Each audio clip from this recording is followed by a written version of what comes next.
muchos de nuestros jóvenes son capaces de hablar 3 y 4 idiomas. Eso es una capacidad, eso es una habilidad, porque no es solo la habilidad del idioma, es la capacidad de ponerse en la situación de otra persona con otra cultura totalmente diferente. Eso a la larga va a ir en beneficio nuestro. Esa formación y esa preparación desde la generación anterior es lo fundamental en ese periodo de sucesión. Si yo quiero que la empresa sea internacional, creemos esa voluntad, compromiso, ya tengo el corazón. Me falta el conocimiento, que lo adquieran las siguientes generaciones. Facilitémoslo. Os pongo un caso sencillo. Una empresa, fijaros, en una industria un tanto extraña, ¿no? Fabrica lo que se denomina el marrón glacé. Es un tipo de dulce basado en la castaña con un glaseado de vainilla, con bastante tradición en Francia. Bueno, una empresa española se mete dentro de ese sector y llega el emprendedor y él, bueno, tiene sus conocimientos y hace sus exportaciones y va bien. Sin embargo, tiene claro dónde está el negocio. Los mayores consumidores de castaña, aparte de, por supuesto, Francia, que se autoabastece, en cierta medida Italia, está sobre todo en Japón. La castaña que ellos utilizan es una castaña especial, es la castaña sativa, que tienen unas características y unos atributos ideales para ser procesada. ¿Qué es lo que hace? Necesito penetrar en Japón de forma más intensa, más allá de una exportación esporádica, más allá de 4 o 5 contactos que tenga. El hijo no entra a formar parte de la empresa. El hijo se va a Yadro, empresa de cerámica ubicada en un segmento alto de lo que serían los consumidores, gente con recursos. Casualmente la cerámica también es bastante valorada en Japón. El hijo va a Japón, el hijo se forma en Japón. Una vez que está formado en Japón, no vuelve a la empresa directamente, va a Rusia, aprende ruso, conoce el mercado y las particularidades que todos conocemos que tiene el mercado ruso. Conoce los canales, abre canales, vuelve a España. Solo después de más de unos 10, 15 años, básicamente ha sido el proceso de formación fuera de la compañía, ahora ha tomado la rienda, ahora ya está preparado, ahora ya tiene los contactos. Conoce inglés, francés, ruso y japonés. Sus capacidades son mucho mayores que las que tenía el padre. Sus habilidades son mayores. Su proximidad a esos mercados y comprender la forma en la que piensan otras culturas, también lo ha desarrollado. Ha sido una sucesión planificada. Concretamente, esta persona tiene el control de la empresa desde el año pasado. Es decir, habrá un mercado, planifiquemos todo lo que es el proceso de sucesión.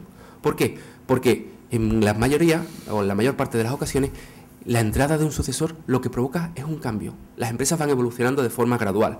No podemos esperar grandes saltos ni altibajos, sino es algo paulatino, algo secuencial. Cuando se produce una sucesión, casi siempre hay una ruptura. Algo aporta a esa nueva generación. Ahora bien, la primera o la generación precedente puede condicionar en qué dirección vaya ese campo. No determinarlo, porque vamos a ceder el control, ¿no?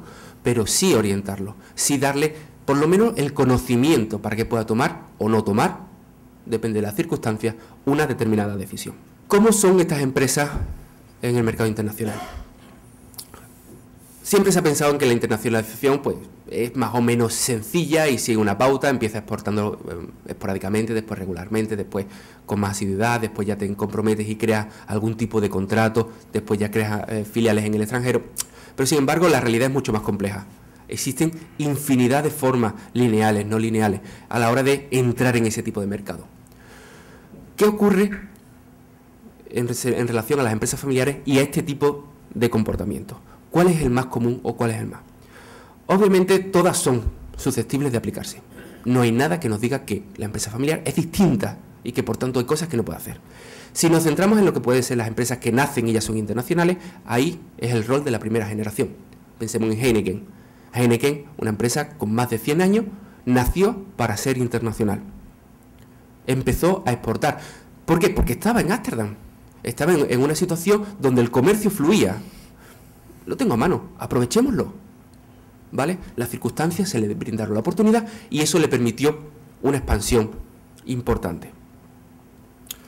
Otras no, otras se lo han tomado con más calma y han ido incrementando, como hemos dicho anteriormente, paulatinamente. Ahí tenemos, por ejemplo, el caso de los lápices de la gente de Faber-Castell.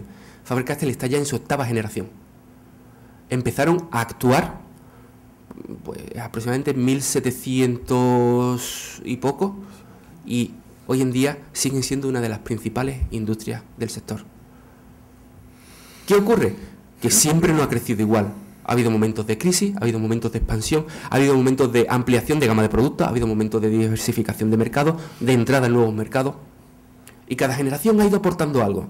Por tanto, eso es lo que tenemos que entender, cómo formar y cómo educar a las nuevas generaciones dentro de esa voluntad de crecimiento, dentro de lo que es un patrón de internacionalización. Pero, sin embargo, hay un fenómeno que es quizás mucho más curioso.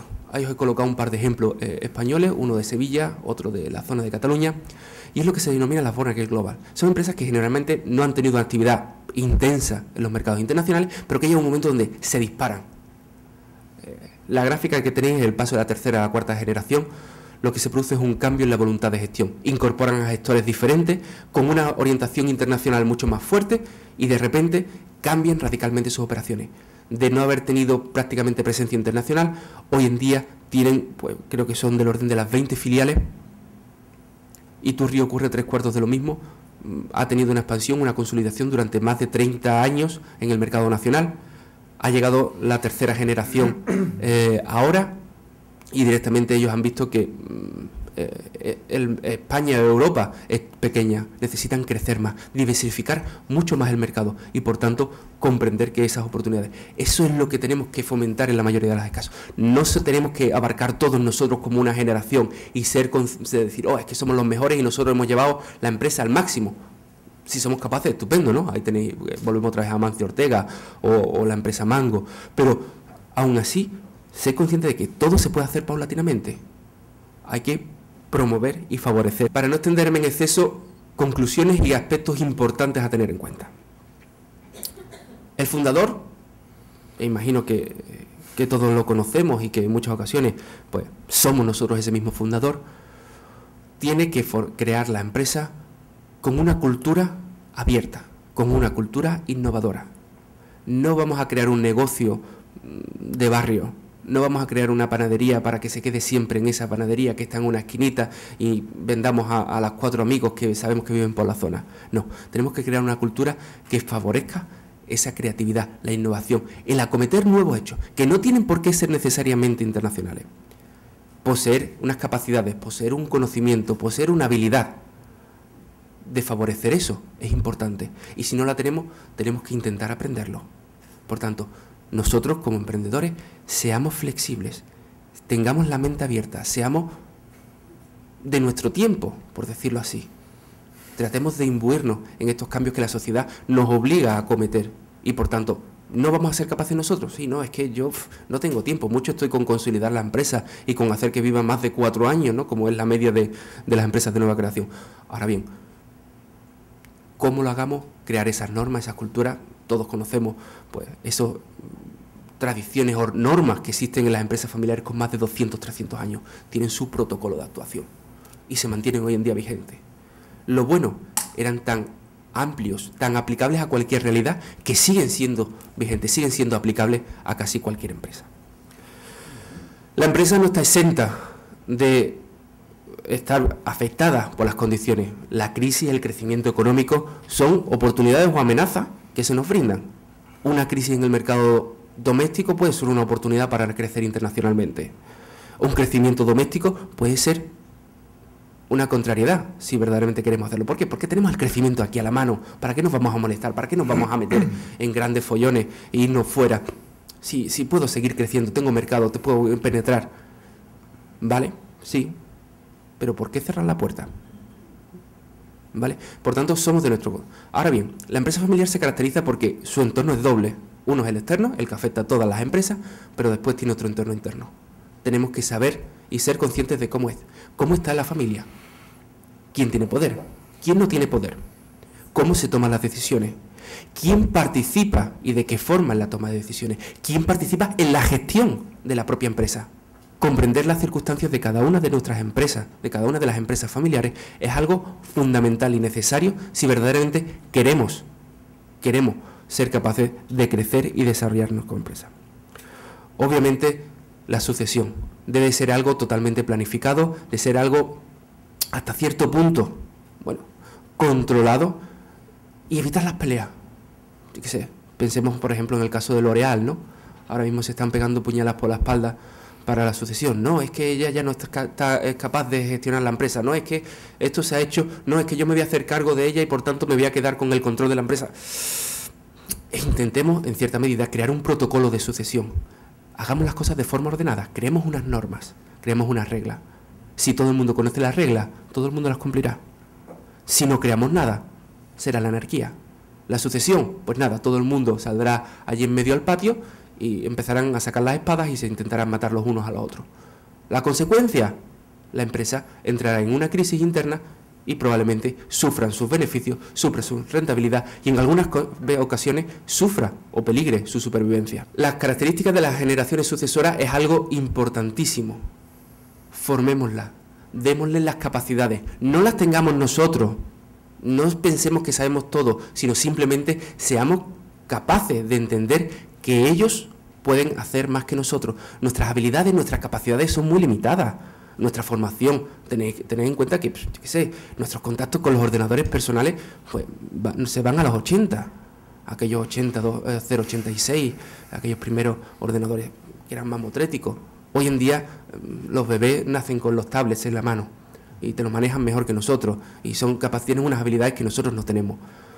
No intentemos ser iguales, aprovechémonos de ellos, favorezcamos, eso sí, de forma beneficiosa, su aprendizaje, que se desarrollen, que nos aporten en algo, que nos ofrezcan algo, que den valor añadido a la empresa. Importantísimo, los recursos financieros. Como lo dije al principio, es el principal escollo al que se enfrentan la mayoría de las empresas familiares.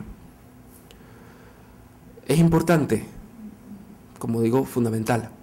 Ahora bien, seamos conscientes de que ser capaces de salir al mercado, es decir, hacer una OPV, sacar acciones y que entren nuevos socios a formar parte de la empresa, es algo que no tiene por qué ser negativo. Y no tenemos por qué perder el control de la compañía. Véase, por ejemplo, el caso de Inditex. Él mantiene ¿cuánto? El 50,01%. 50,01%, lo justo y necesario. Si hablamos de grandes multinacionales, obviamente la cantidad necesaria para el control es mucho más pequeña. Pero obviamente, bueno, no es lo normal. En las pequeñas empresas, un poquito de capital, coger algún fondo de inversión, alguna empresa de capital riesgo, podría ser hasta en unas ocasiones adecuado. Planteémoslo, evaluémoslo. No tiene que ser la solución, pero sí una posibilidad. Por supuesto, si queremos crecer internacionalmente, tenemos que formarnos. Para ello, los organismos de promoción de exportación nos dan oportunidades de formación simple y en muchas ocasiones altamente aplicada para identificación de oportunidades en segmentos y mercados específicos. La tenemos ahí al alcance, aprovechámosla. Es que pues voy a dejar mi empresa durante un día para... Sí, no se va a morir la empresa por un día que tú no estés. Deleguemos.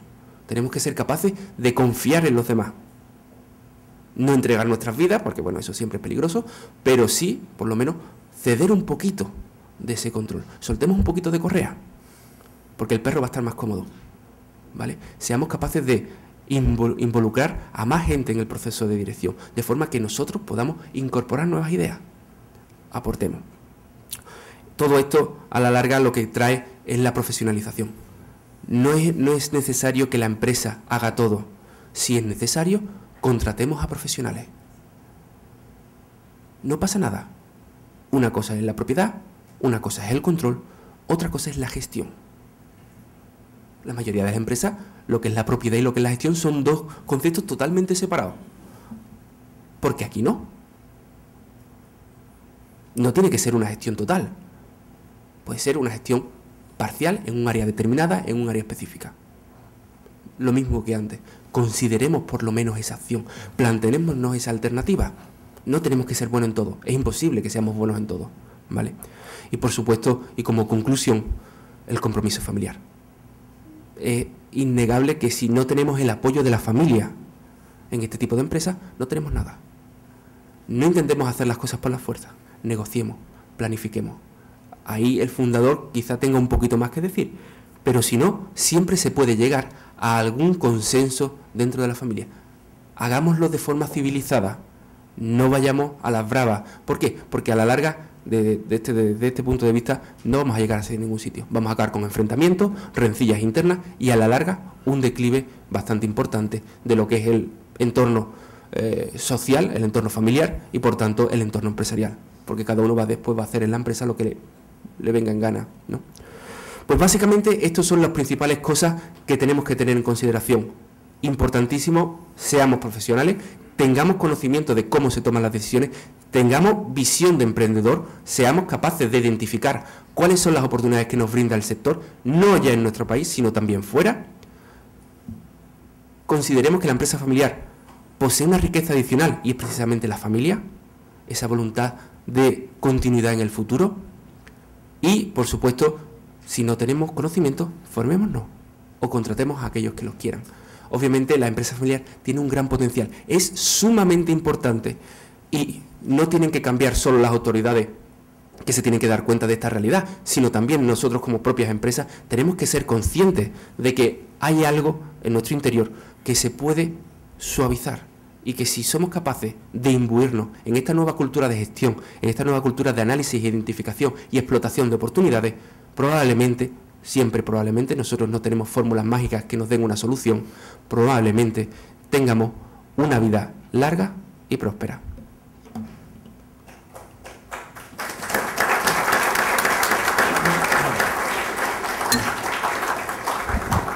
Gracias, Francisco. Ahora vamos a pasar a los comentarios de nuestros panelistas. Empezamos con el señor Guido Sánchez Llávar, director de CISA, una empresa familiar muy conocida y es un reconocido asesor de muchos emprendedores. Emprender es un acto de fe.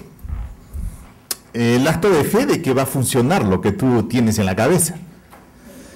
Y alguna vez hablando con algún empresario, propietario de una empresa familiar, me dijo una cosa que la he comenzado a ver que es real, ¿no? Y él me dijo, hay dos tipos de ideas de negocio. La primera es la que tienes que trabajar duro por esa idea. Y la segunda es la que te jala. Entonces, cuando nosotros hablamos de emprendedor y decimos, ¿cómo lo definimos más que emprendedor? A una persona con capacidades emprendedoras, que es diferente a un emprendedor. Una persona con capacidades emprendedoras es una persona valiosa con valores. O sea, la esencia de un emprendimiento es generar valor, pero no para ti, sino para el cliente. Entonces, cuando él dice, la idea tiene que ser tan poderosa que te jales, que está funcionando, llámale lo que quieras, llámale la idea, llámale la necesidad, llámale el modelo de negocio, lo que quieras, pero funciona. Y cuando funciona, el éxito llama al éxito. Eso integra a la familia, integra a los trabajadores, integra todo cuando funciona. Cuando no funciona, ahí tenemos que ver el espíritu emprendedor de la persona. Ahora, entonces, yo creo que esa capacidad del emprendedor o de la persona, del fundador de esta empresa familiar de ver esto, es fundamental para lo que viene. Y cuando esta